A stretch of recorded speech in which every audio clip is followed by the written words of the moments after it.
অনেকে আমায় কোশ্চেন করছেন যে রুরাল মানে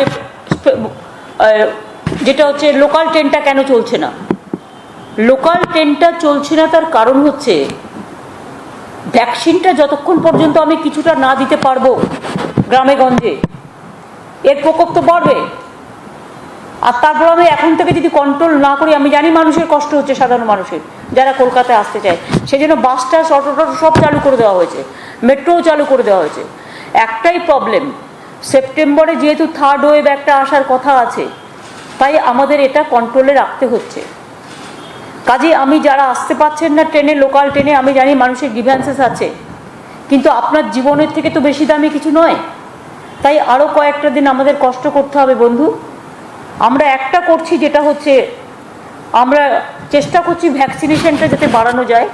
আমি যদি গ্রামে গঞ্জে, বিশেষ করে উত্তর 24 পরগনা, দক্ষিণ 24 পরগনা, হাওড়া, হুগলি, বর্ধমান, নদিয়া, এই জেলাগুলো যেগুলো কাছাকাছি আছে, কলকাতার কাছাকাছি, যেগুলো থেকে লোকেরা রেগুলার চাকরি বাকরি করে, যাতায়াত করে, সেটা অনেকটা করে দিতে পারি, 50%ও করে দিতে পারি ভ্যাকসিন, তাহলে আমি রুরাল ট্রেন চালু করে দেবো, আমার কোনো প্রবলেম নেই। কিন্তু আমার প্রবলেম হচ্ছে একটাই, দূরবর্তী ট্রেন চলছে, প্লেন চলছে, মেট্রোও চলছে, বাসও চলছে, অটোও চলছে, টোটোও চলছে, গাড়িও চলছে, কিন্তু লোকাল ট্রেনটা আমরা আরও কিছুদিন সময় নিচ্ছি। তার কারণ আমাকে থার্ড ওয়েভটা একটু দেখে নিতে হবে। আর থার্ড ওয়েভ এক্সপার্টসরা বলছেন বিশেষ করে বাচ্চারা আক্রান্ত হতে পারেন, কাজেই শিশুরা আমাদের ভবিষ্যৎ। হয়তো একসাথে ট্রেনে আমরা বললাম নিয়ম মেনে যান, কিন্তু নিয়ম মেনে তো যাওয়া দূরের কথা, দেখলাম গাদাগাদি করে করে সবাই চলে গেল, ফলে প্রবলেম হয়ে যাচ্ছে, যার জন্য ধর্মীয় অনুষ্ঠানগুলো আমাদের রেস্ট্রিকশানের মধ্যে দিয়ে করতে হচ্ছে। সুতরাং আরও 15 দিন এটা থাকবে, আগস্টের 30 পর্যন্ত। আর কতগুলো রিল্যাক্সেশন আমরা দিচ্ছি, যেমন থিয়েটার হল টলগুলো সব আমরা খুলে দিচ্ছি, মানে 50% যেটা ছিল, থিয়েটার, অডিটোরিয়াম ওপেন, তারপরে সুইমিং পুল টোল, এগুলো সমস্ত খেলাধুলা 50% পর্যন্ত যা ক্যাপাসিটি আছে তার 50% অ্যালাউ করে দিচ্ছি। আর রাত্রে যে টাইমটা 9টা থেকে বিকেল 9টা থেকে সকাল 5টা পর্যন্ত সব বন্ধ থাকতো, সেটা আমরা পাবলিকের ডিম্যান্ডের জন্য এবং বেচা কেনার জন্য এবং মানুষের যাতে টাইমটা কাজে লাগে সেই জন্য ওটা আমরা বাড়িয়ে দিচ্ছি। ওটা 11টা থেকে বেলা সকাল 5টা পর্যন্ত বন্ধ থাকবে। 11টা থেকে 5টা পর্যন্ত বন্ধ থাকা মানে মানুষের কোনো অসুবিধে হবে না, সেই সময়টা ঘুমোবার সময়, কাজেই কোনো বিজনেস থেকে শুরু করে কারোরই কোনো অসুবিধা হবে না, এটা আমি মনে করি। এবার আপনাদের আমি আর একটা কথা বলি, যে লক্ষ্মীর ভাণ্ডারের জন্য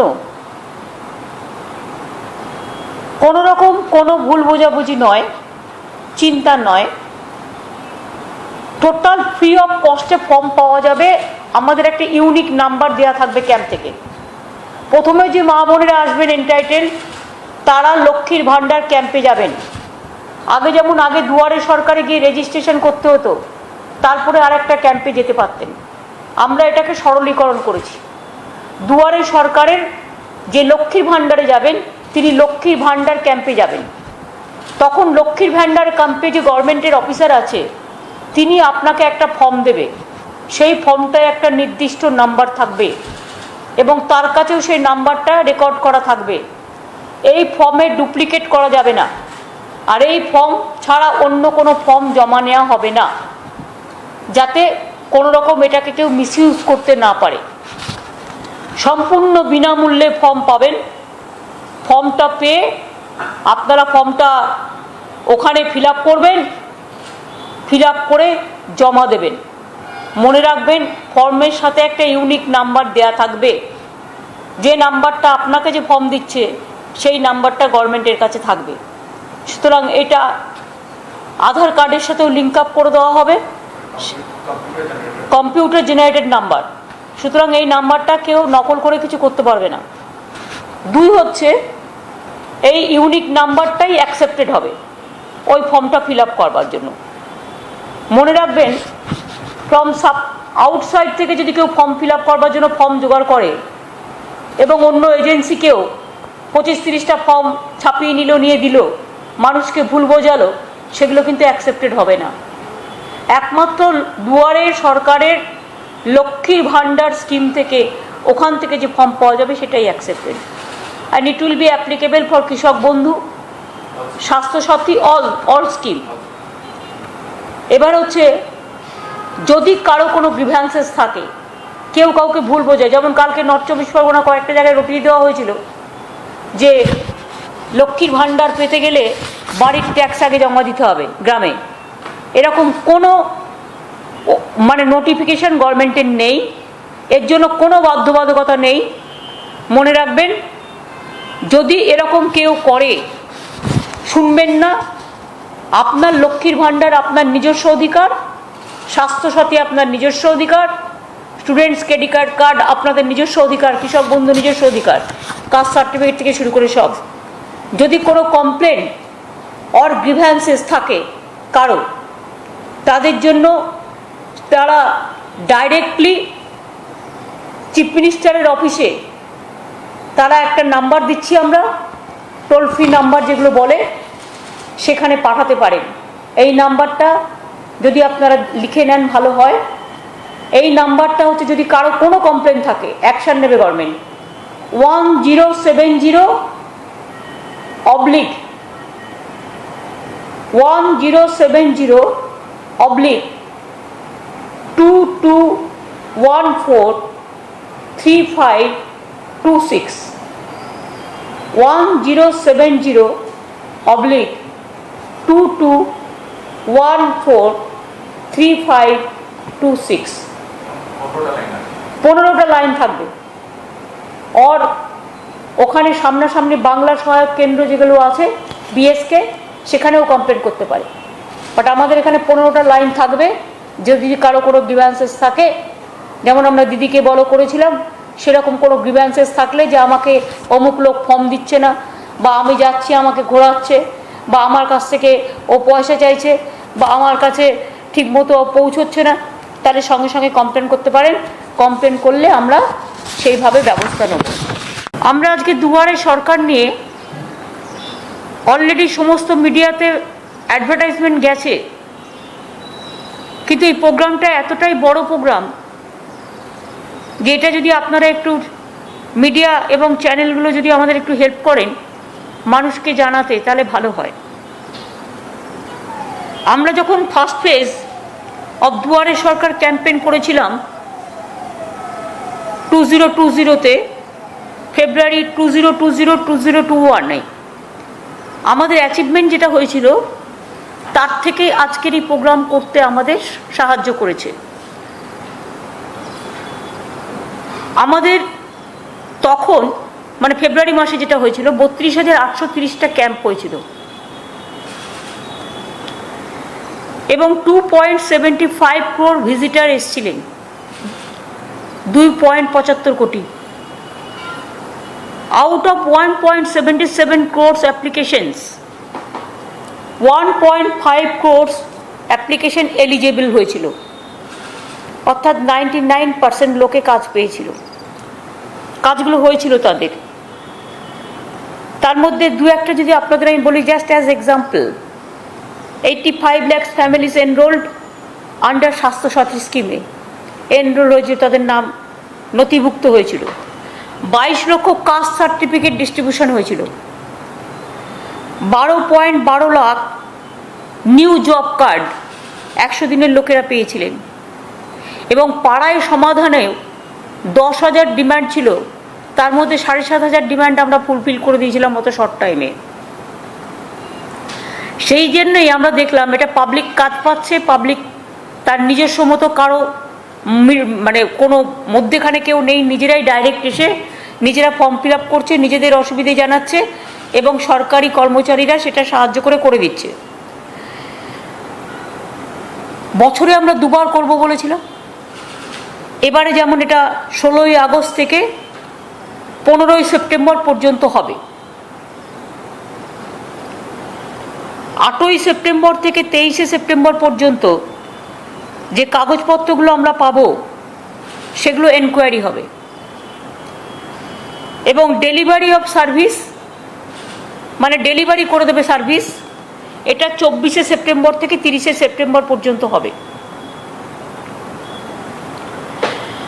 এর জন্য 17,107টা ক্যাম্প অলরেডি শিডিউল করা হয়েছে।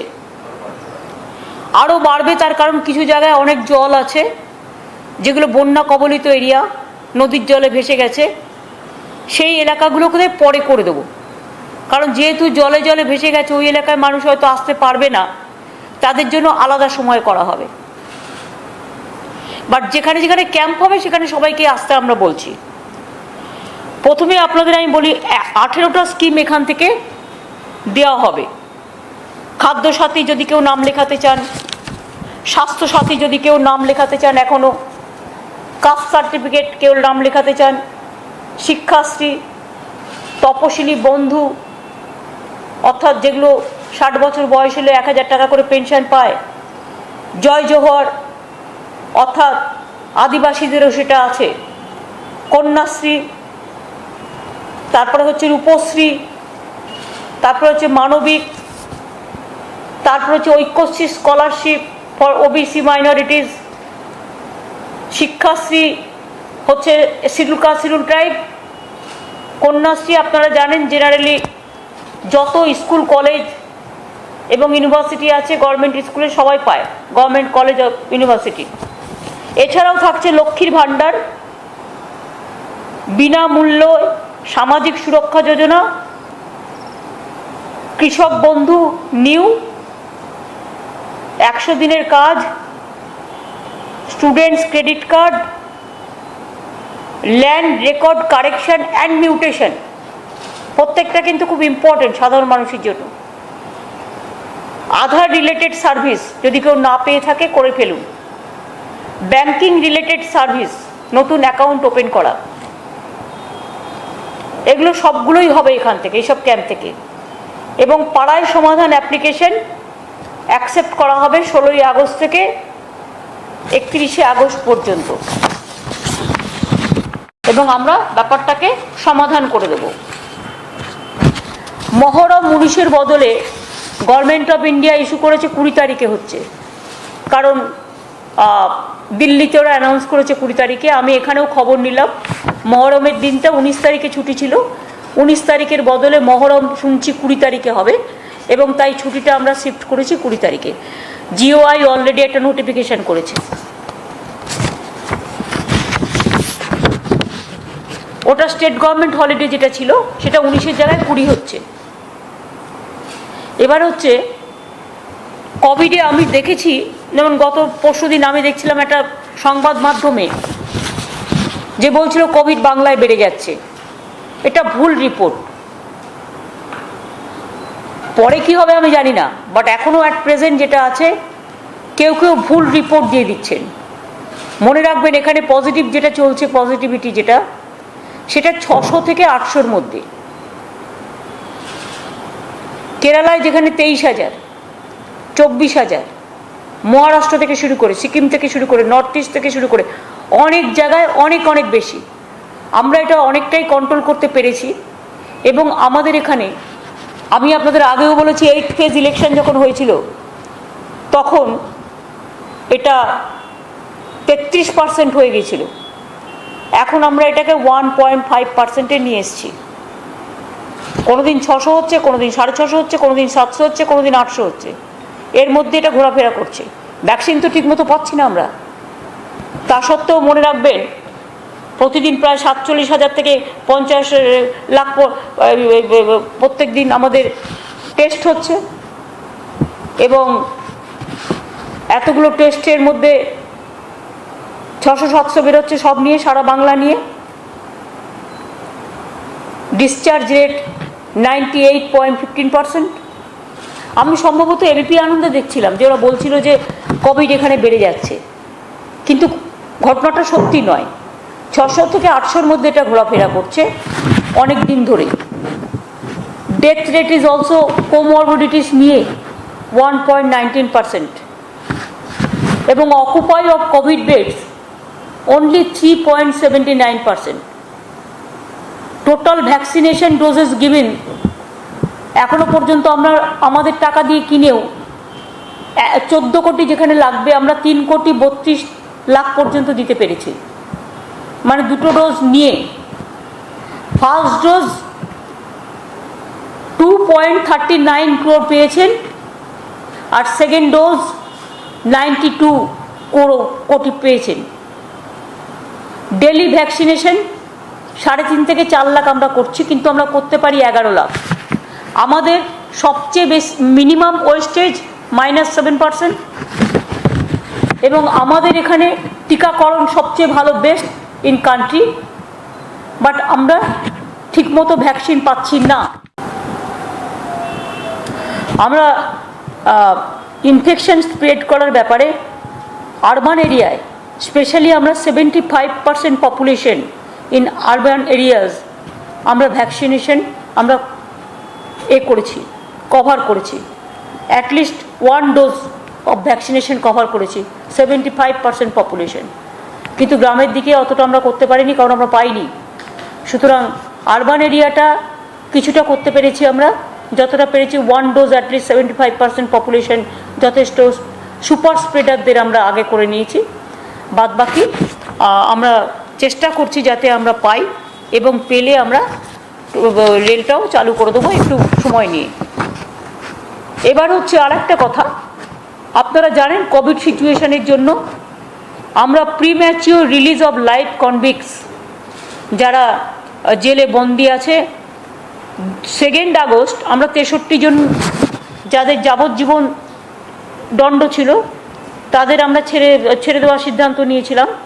61 জন মেল যাদের বয়স 60 বছর, আর 2 জন female aged more than 55 years, তারা পরিবারের সাথে থাকুক, এই জন্য আমরা 63 জনকে ছেড়ে দেওয়ার সিদ্ধান্ত নিয়েছিলাম। এখনও আমাদের state sentence review board further review করে, যেহেতু আমরা প্রিম্যাচিওর রিলিজ করছি কোভিড সংক্রান্ত ব্যাপারে, সেই জন্য আমরা আবার আজকে একটা সিদ্ধান্ত নিয়েছি, আরও 73 জন কনভিক্টসকে আমরা হিউম্যানিটেরিয়ান গ্রাউন্ডসে ছেড়ে দিচ্ছি, বিকজ তারা যাতে তাদের পরিবারের সাথে থাকতে পারে। এবং এদের মধ্যে বিশেষ করে আউট অফ দিস 73, 66 জন মেল এবং 65 জন এর মধ্যে হচ্ছে অ্যাবভ 60, এবং 7 জন female life convicts aged more than 55 years. সুতরাং আগেই আমরা এই মাসে আমরা 66 জনকে আগে করেছি, এবং 63 জনকে আগে করেছি, আজকে আবার 73 জনকে করার সিদ্ধান্ত হলো। এটা একটা বড় সিদ্ধান্ত। সুতরাং যাদের 55 বছর এবং 60 বছরের মধ্যে ঘোরাফেরা করছে বয়স, তারা পরিবারের সাথে গিয়ে থাকুক, আর তাদেরও বেশি বয়স যাদের আছে তাদের আমরা অ্যালাউ করে দিচ্ছি বাড়িতে থাকতে। সেগুলো তারা যে সিস্টেমের মধ্যে পড়ে সেই সিস্টেমের মধ্যে দিয়েই বাড়িতে থাকছেন।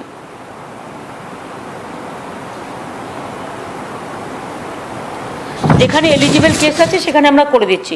হয়তো 1-2 খুব সাংঘাতিক কেস আছে, সেটা 2-3টে হয়তো অবজেকশন আছে বলে করা যাচ্ছে না, রিভিউ বোর্ড সেটা করতে পারেনি, বাদ বাকি টোটালটাই করে দেওয়া হচ্ছে। আর একটা কথা আমি বলবো, লক্ষ্মীর ভাণ্ডার স্কিম যেহেতু নতুন হচ্ছে, স্টুডেন্টস ক্রেডিট কার্ড যেমন নতুন হচ্ছে, কিষাণ বন্ধু যেমন হয়ে গেছে, লক্ষ্মীর ভাণ্ডার সেপ্টেম্বর থেকে আপনারা দেখেছেন, আমি আগেই বলে দিয়েছি। আর দুয়ারে সরকারটা আমরা ভাইফোঁটার দিন থেকে করব। এই রেশন, দুয়ারে রেশন, কাজে আমাদের একটা প্যাচ আপ করে নিতে হবে, আমাদের সিস্টেম করে নিতে হবে। আমরা যে ডিসিশানগুলো নিয়েছিলাম প্রত্যেকটা ডিসিশানই কিন্তু আমরা কার্যকর করছি। এই যে লক্ষ্মীর ভাণ্ডার স্কিমে জেনারেল মহিলারা, জেনারেল কাস্ট যারা, তারা 500 টাকা পাবে মাসে, এবং যারা শিডিউল কাস্ট টাইপ তারা 1000 টাকা পাবে। মনে রাখবেন, এখানে কিন্তু সেলফ হেল্প গ্রুপ থেকে শুরু করে, আশা থেকে শুরু করে, অঙ্গনওয়াড়ি থেকে শুরু করে, পঞ্চায়েত কর্মী থেকে শুরু করে, স্বাস্থ্যসাথী কার্ড করেছে সেই পরিবারে অনেক গৃহবধূ আছে, হয়তো কার্ডটা হয়েছে বয়োজ্যেষ্ঠ মহিলার নামে, সেখানকার যারা 25 থেকে 60 বছর বয়স পর্যন্ত তারাও অ্যালাউড হবে। একমাত্র যারা সরকারি চাকরি করে এবং পেনশন পায়, এবং প্রাইভেটেও যারা ভালো চাকরি করে পেনশন পায়, তারা ছাড়া আর সবাই পাবে 25 থেকে 60 বছর পর্যন্ত। 60 বছরে আবার দেখুন যারা শিডিউল কাস্ট ট্রাইব আছে তারা জয় বাংলা প্রকল্পে জয় জহরে পেয়ে যাচ্ছে। এরপর 18 বছর থেকে বিধবা ভাতা যারা পাচ্ছেন সবাইকেই বিধবা ভাতা করে দেওয়া হয়েছে। পুরোহিতদেরও 1000 টাকা করে দেওয়া হয়েছে। সবুজ সাথীতেও 10 লক্ষ সাইকেল এবছরেও দেওয়া হচ্ছে, এবং ট্যাব যেটা ক্লাস 9 দিই সেটা আমরা দিয়ে দেবো ওই ফোন যেগুলো মোবাইল ফোন বা স্মার্টফোন যেগুলো, সেটা আমরা নভেম্বরের মধ্যে আমরা দিয়ে দেবো। সুতরাং আমাদের যা সিদ্ধান্ত সামাজিক সংস্কারের, সমাজ সংস্কার আমার মনে হয় পশ্চিমবঙ্গ একটা নজির গড়েছে এবং আমরা গর্ব করে বলি বাংলা একদিন বিশ্ব বাংলায় পরিণত হবেই। তার কারণ হচ্ছে সমাজ সংস্কারে বিনা পয়সায় রেশন, মাইগ্রেন্ট ওয়ার্কারদেরও আমরা ঠিক করেছি যারা ওয়ান নেশন ওয়ান রেশনে আসবে তারাও বিনা পয়সায় রেশন পাবে। শুধু আমাদের একটা সিস্টেম করতে হবে যাতে যে এখান থেকে মাইগ্রেন্ট ওয়ার্কার এসে রেশন দিচ্ছে সে যাতে অন্য স্টেটে রেশনটা না নেয় সেটা দেখতে হবে। কারণ অন্য স্টেটে পেলে আমি দেবো না, যদি আমার স্টেটে তখন থাকে সেই স্টেটে অন্য স্টেটে রেশনটা না পায় তাহলে ওয়ান নেশন ওয়ান রেশন পাবে। সুতরাং এগুলো সব করা হয়েছে। এই পর্যন্ত আজকে আপনাদের বলার ছিল, একটু বললাম। বন্যা তো দেখতেই পাচ্ছেন বিভিন্ন জায়গায় ভীষণ বাড়াবাড়িভাবে হয়েছে। মাস্টার ঘাটাল প্ল্যান নিয়ে, যেটা ঘাটাল মাস্টার প্ল্যান নিয়ে আমি নিজেও অনেকবার লিখেছি, আমি মিনিস্টারদের একটা টিমও পাঠাচ্ছি, এমপিদেরও টিম গেছে, গতকাল অলরেডি গেছে, আমাদের টিম এখান থেকে গেছে, অফিসারদের টিম। তার কারণ আমি দেখেছি, আমি 4 কিলোমিটার একটা, ওটা 7 কিলোমিটার নয়, 4 মিনিটের একটা ভিডিও তুলেছিলাম, টোটালটাই জল, 36টা ব্রিজ হয়েছে। আর ঘাটাল এমন নৌকার মতো অবস্থা, ঘাটাল যতক্ষণ মাস্টার প্ল্যান না হচ্ছে ওটা রেমেডি নেই। তার কারণ হচ্ছে ওটা একদম নৌকোর মতো, সল্টলেকটা যেমন নৌকোর মতো, জল জমলেই দেখবেন সল্টলেকটা আগে ডুবে যায়। বাংলাটাও যেমন দেখবেন নৌকোর মতো, ঝাড়খণ্ড জল হলো এখানে ঢুকে গেল, বিহারে জল হলো এখানে ঢুকে গেল, সেরকম ঘাটালটা আবার হচ্ছে পশ্চিমবাংলায় নৌকার মতো, মানে বৃষ্টি হলেই মেদিনীপুরে ওই ঘাটালে ডুবে যাবে। তারপর তো শিলাবতী আছেই, Shilabati, Kangsabati, DVC, Panchet, Tenughat, so many, Mayurakshi. সুতরাং সব দিক দিয়েই মানুষ প্রতিবারই বিপদে পড়ে। আমি দেখছি ওয়ান অল্টারনেটিভ ইয়ার হচ্ছে, 15 হয়েছে, 17 হয়েছে, 19 হয়েছে, আবার 21 হলো। মাঝখানে আবার একই সময়ে আমফান হয়ে গেল, যশ হয়ে গেল, বুলবুল হয়ে গেল, ফণী হয়ে গেল, 2 বছর ধরে কোভিড চলছে। কি একটা দুর্যোগের মধ্যে দিয়ে আমরা যাচ্ছি, আর দুর্ভোগ মানুষ পালন করছেন এবং আমাদেরও খুব খারাপ লাগছে। যতটা পারি, আমাদের তো কেউ কিছু দেয় না, যতটা পারি ততটা সাহায্য করার চেষ্টা করি।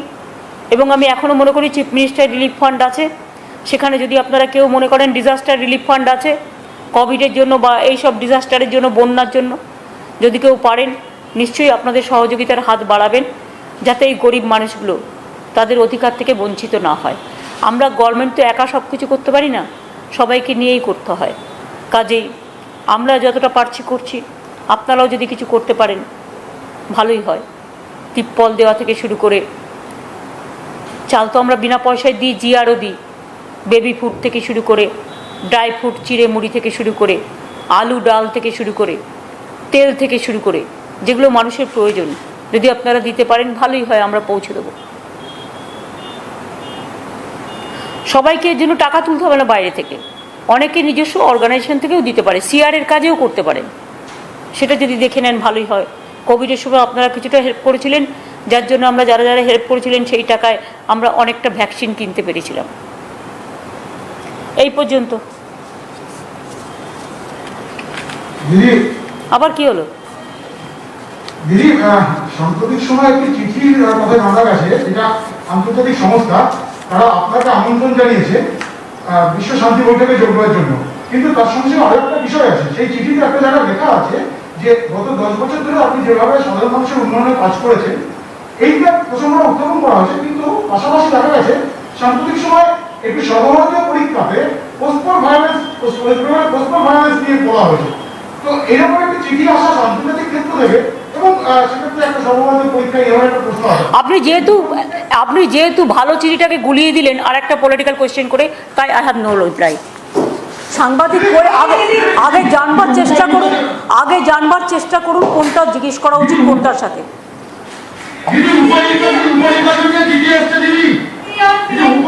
উপনির্বাচনে রাজনৈতিক দলের ওপিনিয়ন চেয়েছে, আমরা আমাদের ওপিনিয়ন ঠিক সময় পাঠিয়ে দেবো। আমরা আগেও পাঠিয়েছি, আমরা আবার পাঠিয়ে দেবো। দিদি এটা কি সময় নষ্ট করার জন্য? কি সুতপা কি বলছে নাকি জানি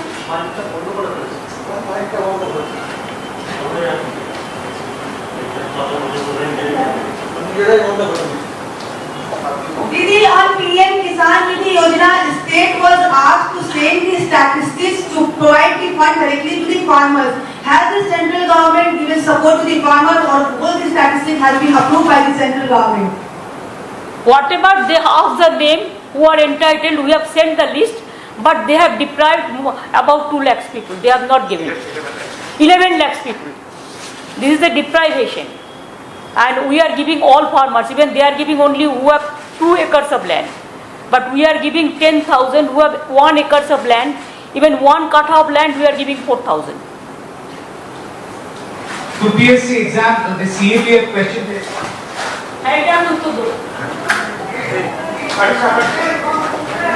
আগে কেউ করছিলে বলো এইটা লাস্ট কোশ্চেন হ্যাঁ Did the UPSC question paper which was given to CAPF aspirants, it had couple of questions like coal violence in Bengal, farmers' protest whether it's politically motivated or not, oxygen crisis in New Delhi.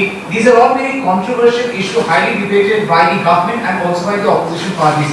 What do you think is the motive of UPSC, which is a central body, to ask such kind of questions to CAPF aspirants? all these 3 questions are politically motivated and highly objectionable. I don't understand how a impartial institution like UPSC they can question like this. BJP party office they have prepared the question. I am sorry to say, though I have great respect for UPSC, but if they have to maintain the dignity, the honor. Everybody respect them because we thought they are the impartial people. Until now they were impartial. But now if they ask the question that post-poll violence in Bengal, and if they ask the question that farmers who are violent, if they ask the question Delhi regarding oxygen, don't you think this opposition states is being marked only to give the message to the aspirant candidate for CAPF that you have to give full support to BJP, and whatever BJP will say that you have to accept, otherwise you are not been entitled. What is this? Is it sure? I think that anybody can ask the question. Even if you go to court also, court will not accept that also. Anybody can go, any candidate can go to the court also. Even any common people can go to the court. Even any who are doing the social work, especially right to information, they can ask, because this is really I am shocked to see this question. Sometimes they will ask that there is India, only one citizen is there, tell the names. Every project you see their name is there. Every project, every scheme, even sky to heaven, even soil to sky, land to sky. Don't you think that there should be some dignity? What is this? Who are doing this nuisance? Do you think that forcefully you will bulldoze the Constitution of India? You will bulldoze the federal structure of India? You will bulldoze the democracy of India? You will bulldoze all the institution of India? You will bulldoze the impartiality of the right to work or democratic rights or fundamental rights to the people? Is it not my fundamental right? When you are accusing somebody, abusing somebody, do you think it is proper? It is impartial? That's why before election I raised the issue that at the time of election they allowed CAPF only to capture the booth, and they are killing the people. You know Dinhata, they have Shitalkuchi, they have beaten the people like anything. They just behave just like BJP party members. Why I raise this issue? I don't have any ill motive, because I have seen nowadays I am watching how they are behaving. Some people are going through the airport area. Now airport security asking, there are some Bengal reporters who are traveling with me. They have been asked, क्या आप दीदी का supporter है ना मोदी का supporter है? Is it the way to behave? क्या country को क्या दे रहा है? कंट्री को तो खत्म कर रहा है आप लोगों ने। पोस्टपोल वायलेंस कहाँ हुआ? और त्रिपुरा में क्या हुआ? देखा नहीं, आंख नहीं है, आंखों में क्या है? छुपा रुस्तम हो गया है। त्रिपुरा में कोई आदमी जाने ही नहीं सकता है, आसाम में नहीं जा सकता है, यूपी में नहीं जा सकता है। बीजेपी रूल स्टेट में कोई जर्नलिस्ट भी बात नहीं कर सकता है। कोई जर्नलिस्ट आपको खिलाफ में लिखता है तो उसको भी अपडेट करा देता है। बंगाल में तो कोई केस ही नहीं हुआ है। प्रीपोल अलायंस का टाइम में सीआरपीएफ गोली किया था, वो प्रीपोल अलायंस का। पोस्टपोल अलायंस में कुछ हुआ ही नहीं, पूरा झूठा दिया। अभी तक देखिए ना, ह्यूमन राइट्स कमीशन को भी बीजेपी का मेंबर भर दिया। नेशनल कमीशन वुमेन को भी आप देखिए ना कौन है।